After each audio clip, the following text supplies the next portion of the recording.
I was mistaken for a native Japanese speaker. How did that happen? Because clearly, I don't look Japanese. Now, before I go too deep into that, this is just my story, but I also want to share your story. My hope is to create a series that could inspire other language learners, because there are times where it can be very lonely, and it can help to hear other people's successes or even failures. So if you have a story of your own that you're willing to share about your successes, failures, or anything in between, and you don't mind me making a video about them in the future, then please tell your story in the comments below. I'd love to hear them, and I'm sure a lot of other people would love to hear them as well. Now let's get into my story, because this is about my failures first, leading to my success. I did start learning Japanese in 2017, but before that, I was learning Spanish because I come from a Puerto Rican family.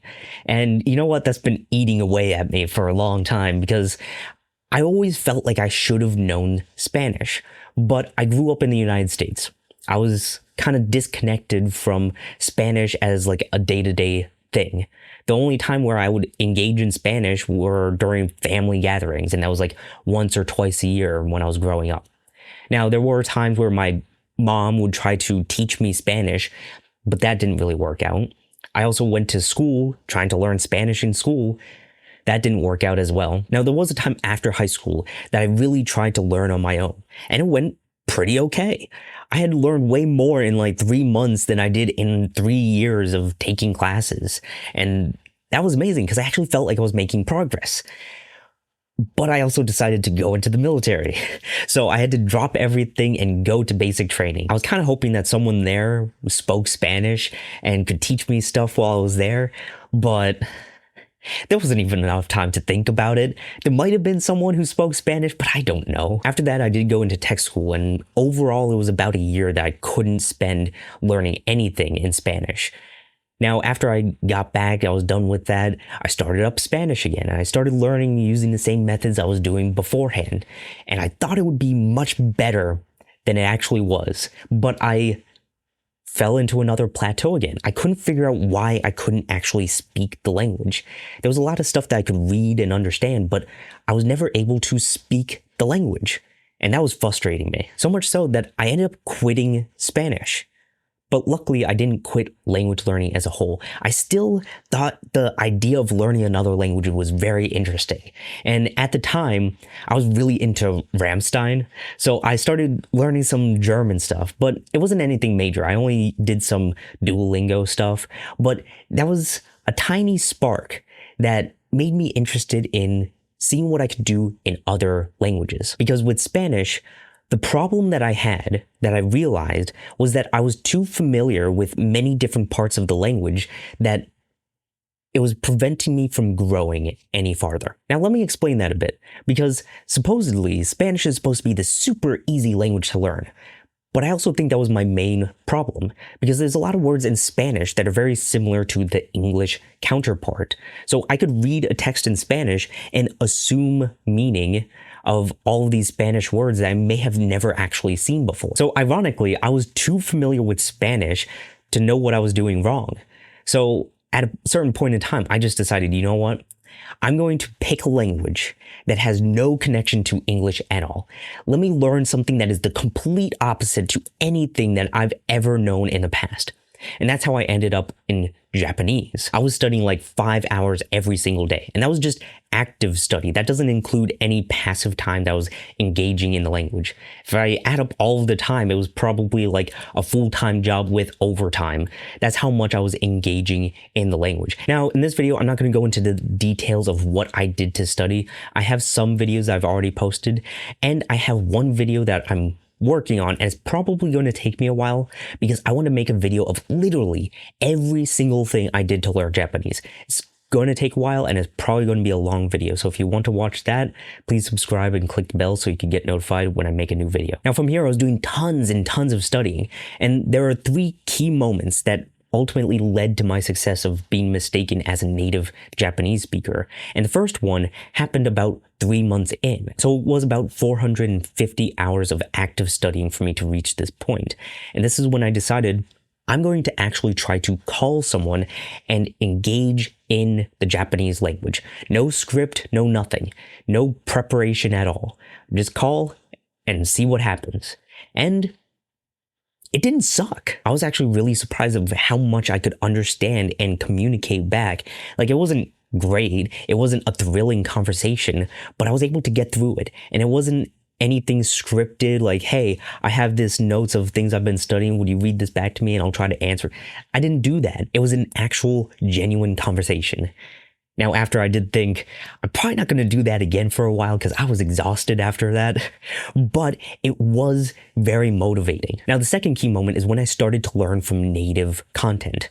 Before that, I had been going through a bunch of textbooks, and after a certain point in time, I felt like, okay, what am I going to do now to get to the next level? Well, I started using the same methods I was using with textbooks with the native language. And if you want to see exactly what I did to learn from native content, you could go watch that video over there where I go over my 7-step formula to learn from native content. So while I was doing this, I started with an anime called New Game. So as I was going through this, it was like a night and day difference. Before, when I watched it, I would only pick up like a few words here and there if I was lucky.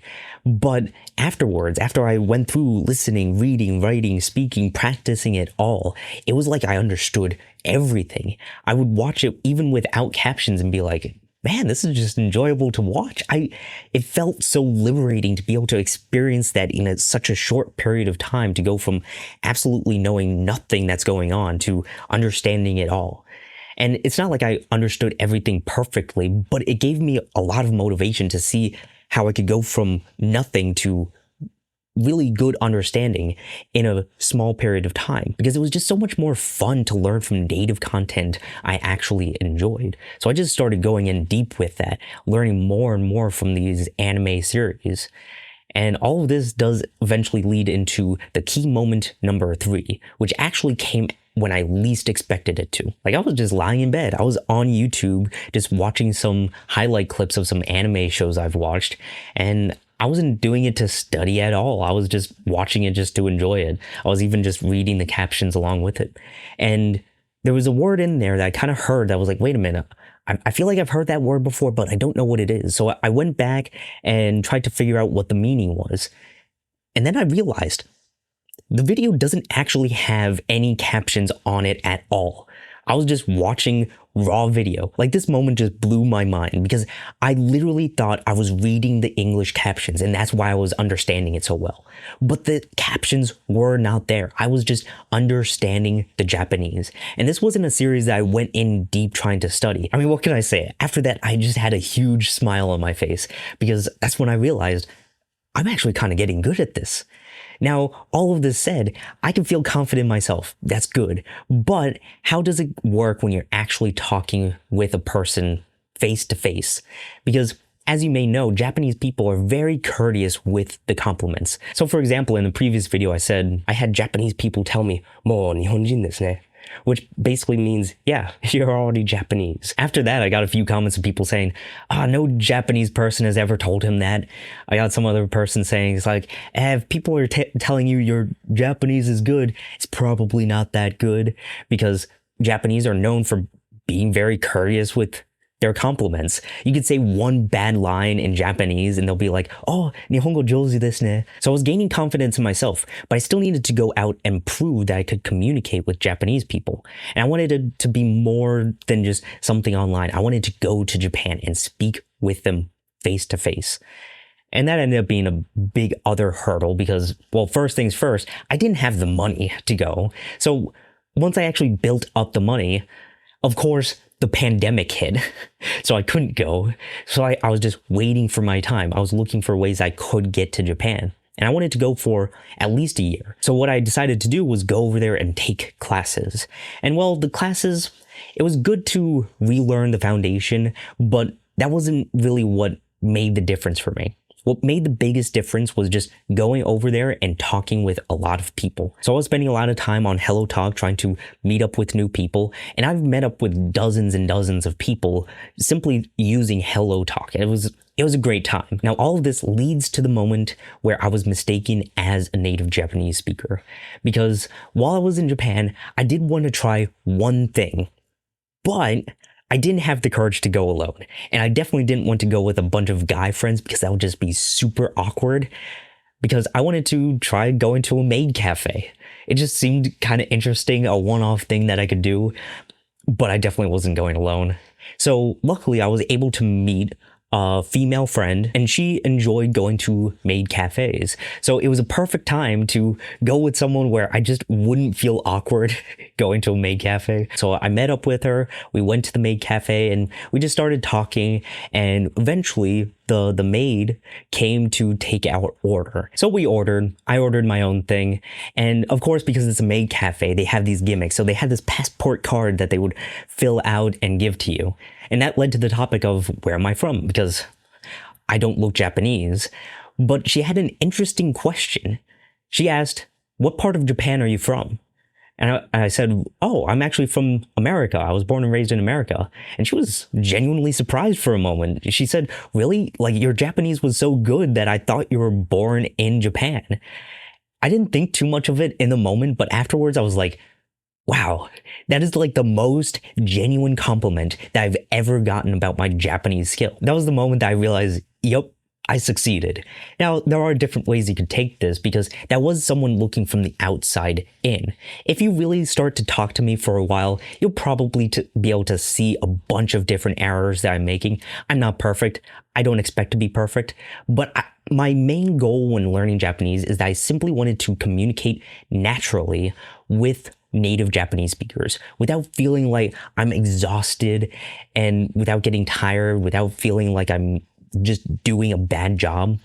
That's what I wanted to get to. I wanted to get to a point where it's just natural. And like there are times where I would even talk with someone in only Japanese for like 5 hours straight. And afterwards I would feel good. I would be like, yeah, let's keep on talking. But of course, like 5 hours is still a long time to just talk with someone. So you have to go on your way. But I just still felt good after that. Like, obviously, there's still a lot that I could learn.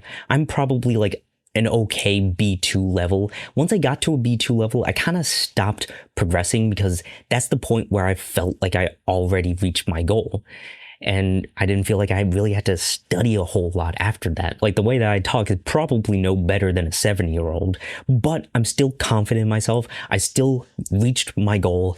And this was the key moment that made me realize like, yeah, I've arrived. 今少し日本語で話そうと思う。長い間日本に住んでないから、誰もメッセージしてないから、ちょっとバタバタになってるけど、まだまだ話せる。今は何も読んでない。全部頭の中で話してる。けど、ちょっと考えて、やり直して、また話すみたいなことをしてる。まだたくさん勉強できる。例えば、敬語。敬語といえば、もうダメ人間だよね。それでもし自分の練習知りたいなら、この動画を見てください。これはすごく難しい練習と思ってるけど、同じくらい楽しい。日本語じゃなくても平気な練習だから、どうぞどうぞ見てください。